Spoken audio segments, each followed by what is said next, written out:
മുഖ്യ തെരഞ്ഞെടുപ്പ് കമ്മീഷണർ ഗ്യാനേഷ് കുമാറിനെതിരെ രൂക്ഷ വിമർശനം ഉന്നയിച്ചുകൊണ്ടാണ് ഇപ്പോൾ കൂടുതൽ തെളിവുകൾ രാഹുൽ ഗാന്ധി പുറത്തുവിട്ടിട്ടുള്ളത്. തുടർന്ന് മാധ്യമപ്രവർത്തകരുടെ ചോദ്യത്തോട് രാഹുൽ ഗാന്ധി പ്രതികരിച്ചു. രാഹുൽ ഗാന്ധി അതിൽ പറഞ്ഞൊരു വളരെ പ്രധാനപ്പെട്ട കാര്യം, നിങ്ങളുടെ മുമ്പിൽ സത്യം പറയുക, തെളിവുകൾ മുന്നോട്ട് വയ്ക്കുക എന്നത് മാത്രമാണ് എൻ്റെ കടമ. പക്ഷേ ഇത് നിങ്ങൾ മാത്രം ചെയ്യേണ്ടതോ ഞാൻ മാത്രം ചെയ്യേണ്ടതോ ഒരു ജോലിയല്ല. ഇവിടെ ഒരു നിയമ സംവിധാനമുണ്ട്, അവർ കൂടി ഇത് ശ്രദ്ധിക്കണം എന്ന് രാഹുൽ ഗാന്ധി പറയുന്നു. ഡി ധനസുമോദ് ചേരുന്നു കൂടുതൽ വിവരങ്ങളുമായി. സുമോദ്, കോടതിയെ കൂടി അക്കൗണ്ടബിൾ ആക്കുകയാണോ രാഹുൽ?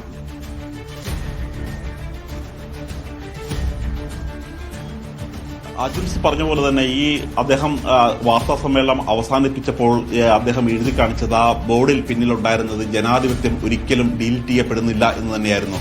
അതായത് ഈ തെരഞ്ഞെടുപ്പ് കമ്മീഷനിൽ ഇനി വിശ്വാസം പൂർണ്ണമായി നശിച്ചു കഴിഞ്ഞു. പക്ഷേ ഇനി ഒരു അവസരം കൂടി ഗ്യാനേഷ് കുമാറിന് നൽകുകയാണ്. കാര്യം ഏതൊക്കെ തരത്തിലുള്ള തട്ടിപ്പാണ് നടത്തിയത് എന്നുള്ളൊരു കാര്യം അക്കമിട്ട് നിരത്തി CID ഇതിനകം 18 മാസത്തിനുള്ളിൽ 18 കത്തുകളാണ് നൽകിയിരിക്കുന്നത്. അതിന് ഒരു കത്ത് പോലും മറുപടി നൽകിയിട്ടില്ല. മാത്രമല്ല തെരഞ്ഞെടുപ്പ് കമ്മീഷൻ അറിയാതെ ഈ OTP ജനറേറ്റ് ചെയ്യില്ല. അങ്ങനെയാണെങ്കിൽ ഏതൊക്കെ നമ്പറുകളിലാണ് OTP ജനറേറ്റ് ചെയ്തിരിക്കുന്നത്, ഏതൊക്കെ സ്ഥലങ്ങളിലേക്കാണ്, ഏതൊക്കെ ഫോൺ നമ്പറുകളിലേക്കാണ് ഈ OTP പോയിരിക്കുന്നത്, അതിന്റെ അടിസ്ഥാനത്തിലാണല്ലോ ഈ വോട്ടുകൾ റദ്ദാക്കപ്പെട്ടിരിക്കുന്നത്. അതിന്റെ വിശദമായ വിവരങ്ങൾ ഒരാഴ്ചക്കുള്ളിൽ നൽകണം എന്നുള്ളൊരു കാര്യം തന്നെയാണ് ഇപ്പോൾ തെരഞ്ഞെടുപ്പ് കമ്മീഷനോട് പറഞ്ഞിരിക്കുന്നത്. അതായത് ഈ ജനാധിപത്യ പ്രക്രിയ, വോട്ടിംഗ് പ്രക്രിയ കൃത്യമായിട്ടാണ് നടക്കണമെന്ന് തങ്ങൾക്ക് നിർബന്ധമുണ്ടെങ്കിൽ കൃത്യമായി ഇക്കാര്യത്തിൽ വിവരങ്ങൾ ഗ്യാനേഷ് കുമാർ നൽകിയിരിക്കണം. അത് ഒരാഴ്ച സമയം നൽകുകയാണ് ചെയ്യുന്നത്.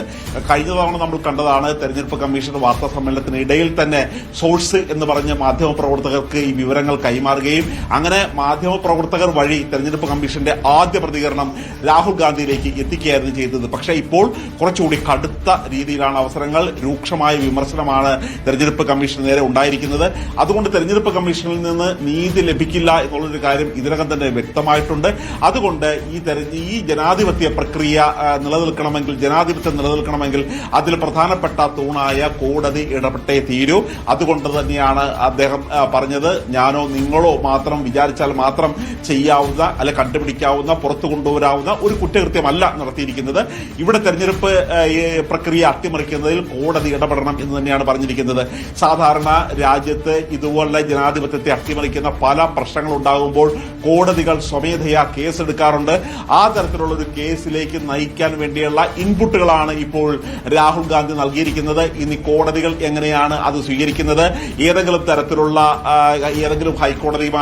ഹൈക്കോടതി ജഡ്ജിമാരോ ഇക്കാര്യങ്ങൾ അല്ലെങ്കിൽ സുപ്രീം കോടതിയോ ഇക്കാര്യങ്ങൾ പരിഗണിക്കുമോ എന്നുള്ളൊരു കാര്യം നാം കണ്ടറിയണം. കാര്യം ഈ തെരുവു പട്ടിയുടെ വിഷയം പോലും ഹൈക്കോടതി നേരിട്ട് കേസെടുക്കുകയായിരുന്നു ചെയ്തത്. മാത്രമല്ല ഇപ്പോ റോഡിന്റെ തകർച്ച തുടങ്ങിയ കാര്യങ്ങളാണെങ്കിൽ ഒരു ഹൈക്കോടതി ജഡ്ജി ഹൈക്കോടതി ചീഫ് ജസ്റ്റിസ് കത്തെഴുതുമ്പോൾ അതുപോലും സ്വമേധയാ ഒരു ഹർജിയായി പരിഗണിച്ച് കേസ് കേൾക്കുന്ന ഒരു കാലമാണിത്. അതുകൊണ്ട് തന്നെ ഇത്തരത്തിലുള്ള വോട്ടിംഗ് അട്ടിമറി കൃത്യമായ രേഖകളുടെ അടിസ്ഥാനത്തിൽ തന്നെയാണ് രാഹുൽ ഗാന്ധി നൽകിയിരിക്കുന്നത്. ഇതിന് കൃത്യമായ രേഖകളുണ്ട്. കാരണം ഈ നമ്പറുകളിലേക്ക് വന്ന OTP എവിടുന്നാണ് വന്നിരിക്കുന്നത്, അത് ആ പ്രവർത്തിച്ചിരിക്കുന്ന അതിന്റെ റേഞ്ച് ഏത് സംസ്ഥാനത്താണുള്ളത് എന്നുള്ളൊരു കാര്യം കൃത്യമായി അറിയേണ്ടതുണ്ട്. അത് തെരഞ്ഞെടുപ്പ് കമ്മീഷൻ ഈ വിവരങ്ങൾ കൈമാറിയാൽ മാത്രമാണ് ഈ അന്വേഷണം മുന്നോട്ട് പോകുന്നത്. അതുകൊണ്ട് തെരഞ്ഞെടുപ്പ് കമ്മീഷൻ ഈ കൊള്ളക്കാരെ സംരക്ഷിക്കാതെ ഇക്കാര്യങ്ങളെല്ലാം കൈമാറാനും CIDക്ക് കൃത്യമായി കൈമാറാനും ഈ തെരഞ്ഞെടുപ്പിന് അട്ടിമറിക്ക് പിന്നിൽ പ്രവർത്തിച്ചവരെ കൃത്യമായി കണ്ടെത്തി അവരെ നിയമ സംവിധാനത്തിന് മുന്നിൽ കൊണ്ടുവരാനും തയ്യാറാക്കണം. അതിനുവേണ്ടിയുള്ള ഒരു വെല്ലുവിളി തന്നെയാണ് നടത്തിയിരിക്കുന്നത്. അത് തെരഞ്ഞെടുപ്പ് കമ്മീഷൻ ഈ വെല്ലുവിളി ഏറ്റെടുത്ത് മുന്നോട്ട് പോയില്ലെങ്കിൽ അത് കോടതി ഇടപെടണം എന്ന ആവശ്യം തന്നെയാണ് അദ്ദേഹം ഉന്നയിച്ചിരിക്കുന്നത്. ശരിയാണ്. അതായത് തെരുവുനായ്ക്കൾക്കും അംബാനിയുടെ മൃഗശാലയിലെ മൃഗങ്ങൾക്കും വളരെ പെട്ടെന്ന് നീതി ലഭിക്കുന്ന ഒരു സംവിധാനത്ത് കോടതികളെ കൂടി അക്കൗണ്ടബിൾ ആക്കുകയാണ് രാഹുൽ ഗാന്ധി ചെയ്യുന്നത്. ഇത് മാധ്യമങ്ങളോ പ്രതിപക്ഷമോ മുന്നോട്ട് വച്ചാൽ, തെളിവുകൾ മുന്നോട്ട് വച്ചാൽ, സത്യം പുറത്തു കൊണ്ടുവന്നാൽ പരിഹരിക്കാവുന്ന ഒരു പ്രശ്നമല്ല. ഇത് ഒരു ഓർഗനൈസ്ഡ് ക്രൈമാണ്. വളരെ സെൻട്രലൈസ്ഡ് ആയിട്ട് നടത്തിക്കൊണ്ടിരിക്കുന്ന ചില ക്രൈമിന്റെ ചില ഉദാഹരണങ്ങളാണ് രാഹുൽ ഗാന്ധി മുന്നോട്ട് വച്ചത്. അതിൽ എന്താണ് അതിന് പരിഹാരം എന്ന ചോദ്യത്തിനാണ്, ഈ പ്രശ്നങ്ങൾക്ക് എന്താണ് പരിഹാരം എന്ന ചോദ്യത്തിനാണ് അദ്ദേഹം പറയുന്നത്, ഈ നാട്ടിൽ ഒരു നിയമ സംവിധാനമുണ്ട്, ഈ നാട്ടിലെ നിയമ സംവിധാനം കൂടി വിചാരിച്ചാൽ മാത്രമേ ഈ പ്രശ്നങ്ങൾ പരിഹരിക്കാൻ കഴിയൂ എന്ന് പറഞ്ഞുകൊണ്ട് നമ്മുടെ രാജ്യത്തെ ജുഡീഷ്യറിയെ അക്കൗണ്ടബിൾ ആക്കുകയാണ് രാഹുൽ ഗാന്ധി ചെയ്യുന്നത് എന്നതും ശ്രദ്ധേയമാണ്. സുമോദിലേക്ക് കൂടി. സുമോദ്, ഇനി ഇദ്ദേഹം തുടക്കത്തിൽ പറഞ്ഞത് ഹൈഡ്രജൻ ബോംബല്ല, ഇദ്ദേഹം വോട്ട് ചോരിയുടെ ഓരോ ഉദാഹരണങ്ങൾ ഒരുപക്ഷെ ഒരു വലിയ എഫേർട്ടിന് ശേഷമായിരിക്കും ഇത്തരം വിവരങ്ങൾ തന്നെ കണ്ടെടുക്കാൻ കഴിയുക. മറ്റൊന്ന്, കർണാടകയിൽ ഇത് സംബന്ധിച്ച് കേസെടുത്തിട്ടുണ്ട്. കർണാടക CID ഇത് കേസുമായി മുന്നോട്ട് പോകുന്നുണ്ട്. തെരഞ്ഞെടുപ്പ് കമ്മീഷനോട് ചില കാര്യങ്ങൾ ചോദിച്ച് 18 മാസത്തോളം തുടർച്ചയായി ചില കാര്യങ്ങൾ ചോദിച്ചിട്ടും കമ്മീഷൻ മറുപടി നൽകുന്നില്ല എന്ന് പറഞ്ഞു. എന്ത് വിവരങ്ങളായിരുന്നു കർണാടക CID തേടിയത്?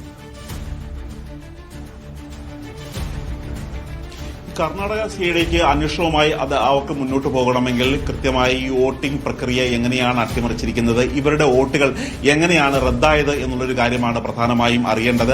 ഇപ്പോൾ അലന്ത് എന്ന് പറയുന്ന മണ്ഡലം തന്നെ കർണാടകയിലെ കോൺഗ്രസിന്റെ ശക്തി കേന്ദ്രമാണ്, കോൺഗ്രസിന്റെ കോട്ടയാണ്. അതുകൊണ്ട് തന്നെ അതിനു മുമ്പുള്ള തെരഞ്ഞെടുപ്പും പല തെരഞ്ഞെടുപ്പുകൾ പരിശോധിച്ചു കഴിയുമ്പോൾ കോൺഗ്രസിന് ഏറ്റവും കൂടുതൽ വോട്ട് നൽകിയിരിക്കുന്ന ഈ ബൂത്തുകൾ തന്നെ തെരഞ്ഞെടുത്ത് ആ ബൂത്തുകളിൽ നിന്നും ആദ്യത്തെ വോട്ടുകൾ റദ്ദാകുന്ന ഒരു കാഴ്ചയാണ് കാണുന്നത്. മാത്രമല്ല ഇതെല്ലാം 34 സെക്കൻഡ് മുതൽ 14 സെക്കൻഡ് വരെ സമയത്തിനുള്ളിലാണ് പെട്ടെന്ന് ഈ വോട്ടുകളെല്ലാം റദ്ദായി പോകുന്നത്. തന്റെ വോട്ട് എങ്ങനെയാണ് റദ്ദായി പോകുന്നത് എന്ന് തനിക്ക് അറിയില്ല എന്നുള്ളൊരു കാര്യം തന്നെയാണ് ഇവിടെ ഗോദാഭായി എന്നൊരു സ്ത്രീ അവർ പറഞ്ഞത്. മാത്രമല്ല ഈ പല ആളുകളുടെ പേര് വോട്ട് ചേർക്കുന്നുമുണ്ട്. ഇപ്പോൾ 6850 വോട്ടുകളാണ് രജൂര മണ്ഡലത്തിൽ മഹാരാഷ്ട്രയിൽ ചേർത്തത്.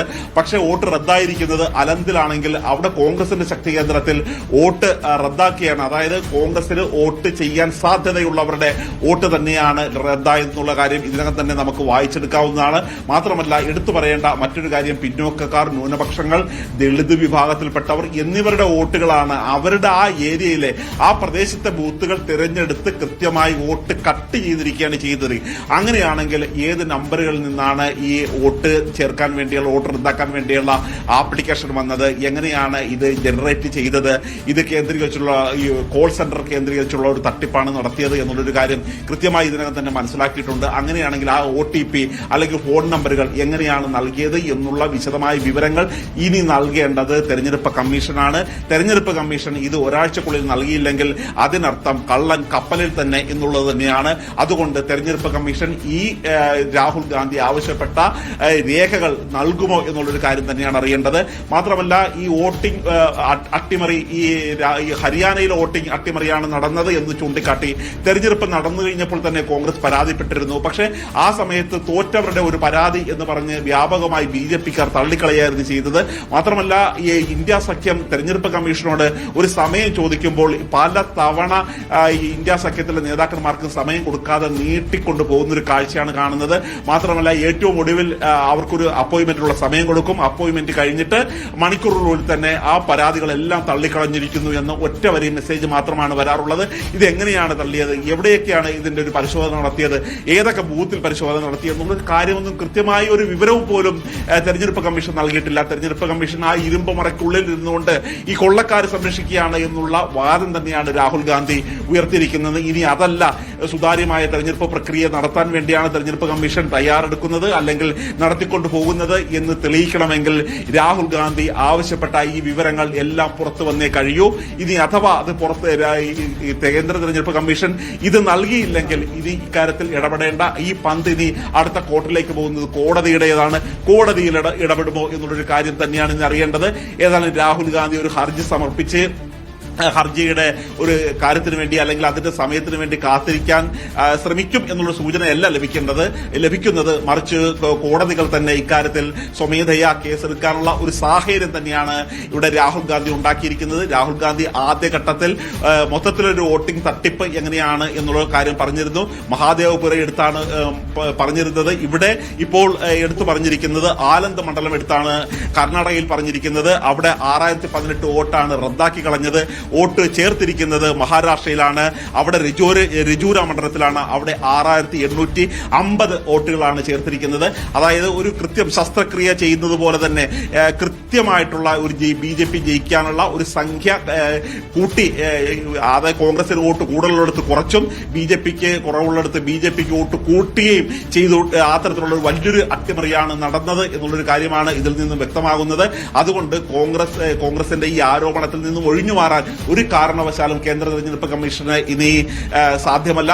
അല്ലെങ്കിൽ ഒരു ആഴ്ച കൂടി നമുക്ക് കാത്തിരിക്കേണ്ടി വരും. കേന്ദ്ര തെരഞ്ഞെടുപ്പ് കമ്മീഷന്റെ മറുപടി എന്താണ് എന്നാണ് ഇനി അറിയേണ്ടത്. ശരി സുമോദ്.